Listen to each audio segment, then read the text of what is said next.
Hello everybody and welcome back to a brand new episode of NASCAR Heat 3 Career Mode. Today we decide the 12 drivers that will continue in the playoffs here at the Charlotte Roval there. As you saw the playoff grid on your screen, William Byron, the last car in the playoffs right now. He's certainly in pretty much a must-win situation. Ryan Blaney, 11 points out after blowing an engine last episode, so he's got some work to do. Same as Eric Almirola and Jimmy McMurray, as Chase Elliott holds the last transfer spot right now into the round of 12 for the next round of the playoffs. And on the Xfinity Series side, we obviously had Harrison Burton back in the car for the playoff race here in the Roval, as he started on the pole position actually. As you see him going down into turns 1, he would immediately though lose the lead to Daniel Hemrick, who crossed him over down in turns 1 as he came through now down towards turns 2, just in front of Justin Allgaier as he came through the corner. So he would fall back to second really early on in this race, and he would fall back all the way to P3 by the time we came to the midway point here, as you see him coming through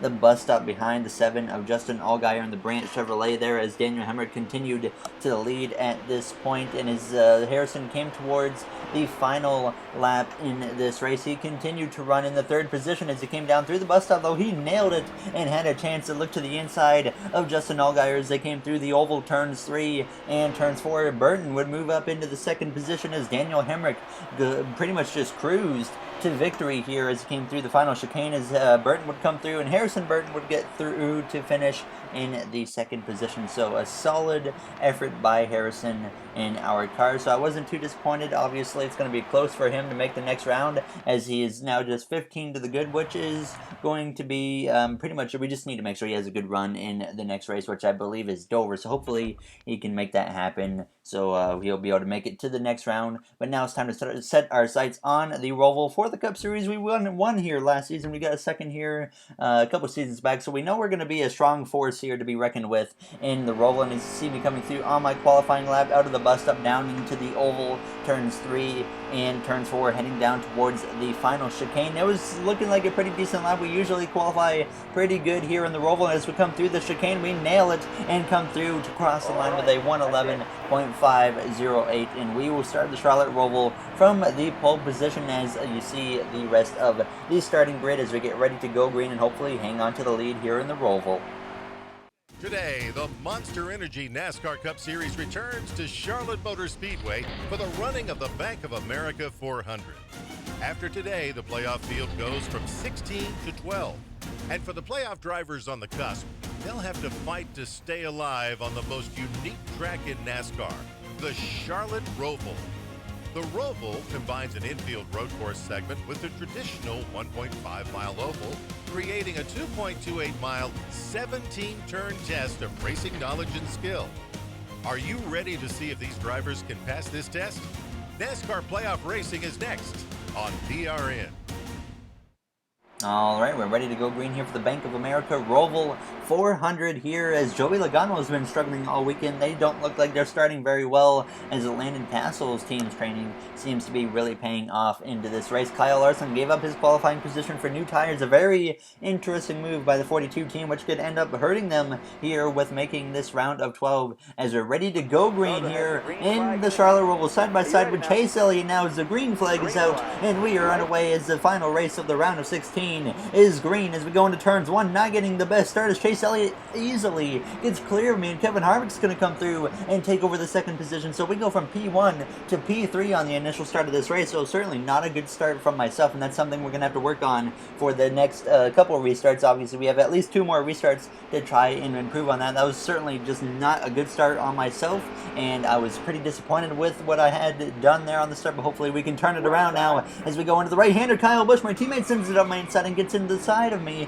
and moves me out of the way as we drop to P4 early here on this first lap. So an absolutely horrendous start to start here in the Charlotte Roval as Kyle Busch takes over that 3rd position. We lose a lot of time. We usually gain up all the time we lose in the bus stop, so I wasn't too concerned. Like, we're probably going to be able to run down Kyle Busch as we come through the bus stop now, already pulling away from a lot of the cars behind as we come through the bus stop, going through there a little bit safe because I don't need to take any risks, but we look to the inside of Kyle Busch, and I'm going to just shove him a little bit wide, let him know I didn't appreciate him getting into the side of me on lap 1, and as we came through now to lap 2, still in the exact same position behind Kevin Harvick in the 3rd position as Kyle Busch is lurking just behind as we came through to hit the 3rd lap. Obviously, stage 1 and 2 are really short, and the final stage is actually fairly lengthy now as we came through turns 1, closing in on the back of Kevin Harvick, and now as we came to the final lap in this first stage, all over the back of Kevin Harvick at this point, just about a car length behind as we try to look to his right-hand side now. Chase Elliott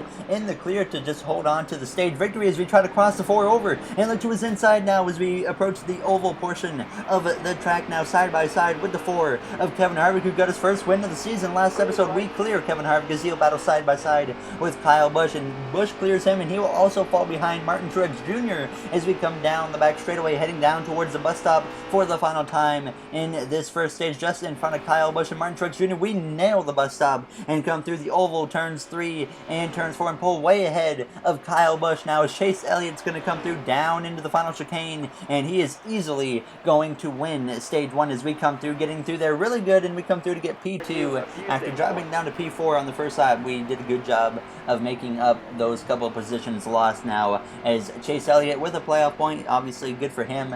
Now as we get ready for the second stage, we would not have to come to pit road as you see Ryan Blaney in stage points at the end of stage 1, so that could help him maybe rally his way towards being inside of the cutoff for the round of 12. And we're ready to start the second stage from second alongside Chase Elliott as the green flag is out, and we are underway for stage 2. Elliott, myself, Busch, and Truex behind us as we go into turns 1, this time a little hot as we thankfully are able to get it slowed down, but we lose the position to Kyle Busch. On the initial start, I sent it in too slow. I just didn't go into turns 1 fast enough. This time, I went in a little too hard and went wide and lost another position to Kyle Busch as we come through turns 3. Now down the straightaway, a little bit sideways there. You're going to notice I was staying in the 3rd gear quite a bit in this first and second stage through the slow corners just to make sure I don't have a lot of wheel spin, which would wear the tires quicker. So I was trying to save going down to 2nd gear for the final stage here in the ROVAL. Really is just saving my car for this final stage. Now as we come through onto the oval section of the track, Elliott certainly showing to have a strong car here early on in the ROVAL now as Kyle Busch sits P2. Obviously they're quite a bit ahead as we come down the back straightaway, but as we go down into the bus stop, immediately closing in on the back of them as we get through there really good now as we head down into the oval turns 3 and turns 4. And we would still be in P3 behind Kyle Busch as we came through, approaching now lap 3 here in stage 2, heading down into the chicane, approaching just 3 to go in the stage, and we hit the barrier with the left front of the car, and that would completely destroy the left front and bring out a caution. You would think maybe we would have to DNF, but 100% my fault. I did the same thing last season at this track, but you see, only 5 seconds of repairs, and I have a rule now to where I said this a handful of episodes back.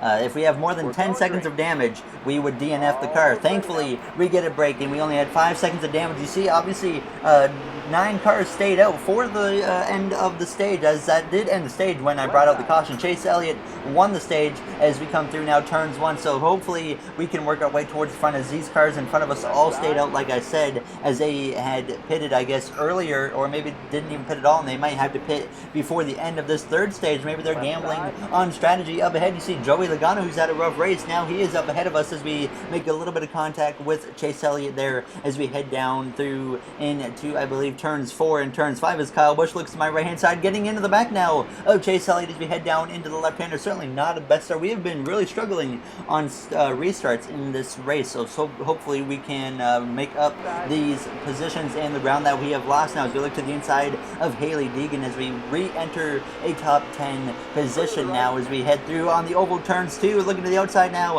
of Chase Elliott as we come down the back straightaway side by side with Truex. We're going to go into the bus stop side by side as this is certainly a risky move, but it might pay off now as we come through out of the bus stop very close with Ryan Truex. But as we come through the oval turns 3 and turn 4, we're going to continue to battle side by side now as we close in on the back of Joey Logano. We're going to clear Truex as we come out of the corner down into the chicane. He's going to stay on my left hand side though as we come through the chicane as he slows up and also slows up Kyle Busch's momentum as we hit 15 to go. So, like I said, a long final stage now as we look to the outside of Joey Logano, making contact with him. He certainly seems to be off the pace, like it said in the pre-race show. Now, as we do clear Joey Logano, and we would continue moving our way forwards as we would get up to P3 by the time we came to lap 16. Now setting our sights on the back of Kyle Larson and Parker Kligerman. As you see, I was playing it really safe coming through the bus stop because we have such a big gap over the fast cars now. As we have trouble behind though. Kurt Busch goes spinning into the barrier. A violent hit for him. And Kevin Harvick hits the barrier nose first as Kurt Busch went spiraling around several times as the caution would fly. A violent crash for Kurt Busch there as we would take the lead as the cars that stayed out originally had to come to pit road as we lead now with just 11 laps to go as the green flag flies as we head down towards turns 1. Once again looking like I may have messed up the restart, and sure enough I have as we make contact with Kyle Busch, our teammate, and fall down to the second position again as we just can't get these restarts right here at the Charlotte Roval as we have Joe Gibbs Racing 1, 2, 3 right now between myself, Kyle Busch, and Denny Hamlin, our other teammate Martin Truex. He's somewhere behind us, probably still running in the top 10, but certainly once again I just can't get these restarts down. We've had a bit of a rough race after obviously hitting the barrier there with the left front. Got really lucky, did not damage the car to the point where I would have called it a DNF. Now as we come through approaching the oval section of this course, I know we still have the speed to potentially win this race if we play our cards right now as we sit in front of our teammate of Denny Hamlin. Chase Elliott's behind him, I believe, as well as Ryan Blaney, so they have to battle it out now as we came through now to lap 22, still running in second behind our teammate of Kyle Busch. We had put a bit of a gap between myself and third as Chase Elliott, he had actually moved up into third, so he was trailing myself and Kyle Busch. As you see, I'm starting to get a little bit loose as we close in towards the final stages of this race now as we came to just 5 laps to go. Absolutely nothing had happened in the time being as we still sit P2 behind Kyle Busch. They're getting loose again and hitting the wall as we damaged the right side of the car, but thankfully it was just basically a scrape as it did dent up the hood a little bit, but it didn't really do any performance impacting damage as we came through now on lap 26, coming through the bus stop, closing in quickly on the back of Kyle Busch. Like I said, as always, we can really fly through the bus stop compared to the AI as Chase Elliott, he continued to fall back a little bit there in my mirror as you see. So we were just setting our sights on Kyle Busch, just hitting now 3 laps to go in this race as it was just follow the leader at this point now as it came to 2 to go, heading down into turns 1 on the back of our teammate Kyle Busch, getting loose once again as we come through turns 1 and turns 2.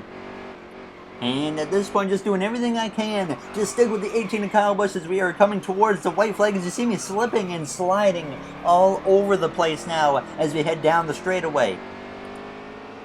And as we came towards now the final lap here in the Roval, just a few car lengths behind Kyle Busch as we come through the chicane, approaching the final lap. We have a run though, and we send it up the inside of Kyle Busch as we head down towards turns 1 on the final lap here in the Charlotte Roval, clearing Busch, but he's going to pull the crossover now as we come out of turns 1 down through turns 2, still side by side with our teammate of Kyle Busch, trying to race him as clean as possible for the first part of this lap now as we get clear for a brief moment as we head down into the right-hander now, leading here on the last lap in the Roval, but we get sideways down the straightaway, allowing Busch to send it up the left-hand side as we head down into the right-hander. Elliott trailing behind as we make contact with the teammate of Kyle Busch as we come through into the very slow corner, continuing to get sideways, and that allows Kyle Busch to get clear of me as Elliott now has joined the party as we head down towards the oval portion of the course, trying to cut the best I can to get to the back of Kyle Busch, but now he builds a gap between himself and I, and it's me and Elliott now bumper to bumper as we head down through the oval turns 1 and turns 2. We can still nail this bus stop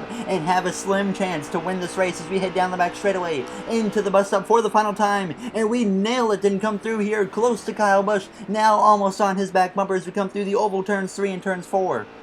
All over the back of our teammate of Kyle Busch as we come through out of the oval turns 4 down towards the final chicane. Got really tight and lost some time, but we get to the back bumper and we hit the 18 and we get sideways and hit the wall as we come through, and Chase Elliott's going to edge me out at the line there as we come through to get P3 in the Charlotte Roval there as I sent it to the back bumper of Kyle Busch. I tried to move him as we came through, and unfortunately once I got connected to his back bumper, the back end just went on me and I slammed into the outside wall there as I gave it everything I had to beat him there.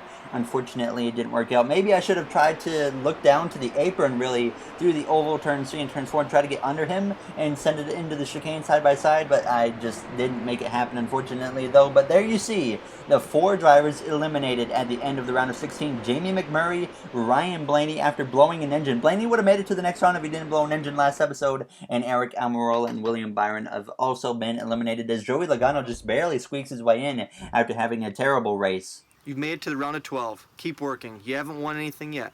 Neither have you, Ty Majeski. Thank you, Martin Truex Jr. and Kyle Busch. He's not very happy with us, and we actually decided to apologize to him because it was our fault what happened running into the back of him on the last corner there. As Chase Elliott, we're going to provoke him there as Paul Menard. He thinks we're the best, so we compliment him and Joey Logano. But as always, if you guys enjoyed this episode, make sure to comment, like, and subscribe. Those would all be incredibly, incredibly appreciated. I'd like to thank you all for taking the time out of your day to watch this video. In the next one, we finish the round of 12 in the Xfinity Series at Dover and start the round of 12 in the Cup Series at Dover, where we do have a pretty good track record at this track. We won here earlier this season after Kurt Busch blew an engine with a handful of laps to go. There you see we're 16 to the good going into the round of 12, as this is certainly going to be one heck of a playoff battle here in this round and the round of 8 if we make it that far. So thank you all for watching, and I will see you guys in the next episode for Dover. As I said again, thank you all for watching, and I will see you guys in the next one. Have a great day, everybody.